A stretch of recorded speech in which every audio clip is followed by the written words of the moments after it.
দীর্ঘদিন ধরে মায়ের শরীরটা বেশি একটা ভালো না, মা অসুস্থ। কিন্তু মা আমাকে ফোন দেয় কিছু একটা কথা আমাকে বলার জন্য। কিন্তু মা কি বলবে সেটা আমি খুব ভালোভাবে বুঝি। মা কি বলতে চায় সেটা আমি খুব ভালোভাবে বুঝতে পারছি। দীর্ঘদিন যাবৎ মা ফোন দেয়, মাই কথাটা উঠাবে, কিভাবে উঠাবে মা বিভিন্নভাবে উঠানোর চেষ্টা করে, কিন্তু আমি কথাটা বিভিন্নভাবে কেটে যাই।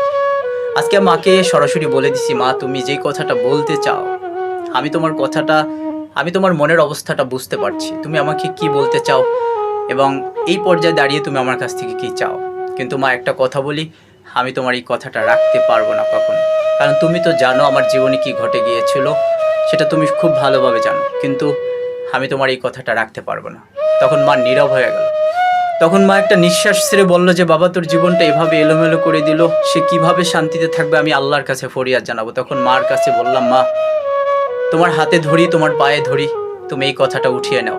কারণ যে মানুষটি আমার জীবনটাকে এলোমেলো করছে, সেই মানুষটি আর যাই হোক, সে মানুষটি যেখানে থাকুক ভালো থাকুক, এটা আমি মন থেকে চাই। কিন্তু তোমার ছেলে যদি মন থেকে চায় সেই মানুষটি ভালো থাকুক, তাহলে তুমি কেন চাবে না?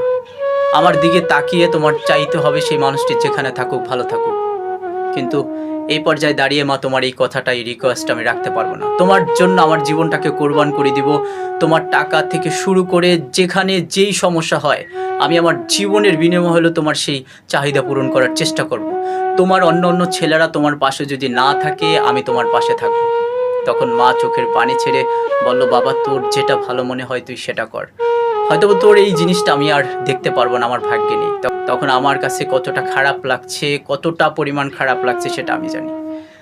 আশেপাশের অনেক মানুষ আমার শারীরিক সমস্যা আছে কিনা সেটা নিয়ে প্রশ্ন তোলে, তখন শুধু হাসি দিয়ে তাদের কথাগুলো এড়িয়ে যায়। কিন্তু আমার সমস্যাটা কোথায় ছিল সেটা আমি জানি, আমার উপরওয়ালা জানে, আমার মা জানে।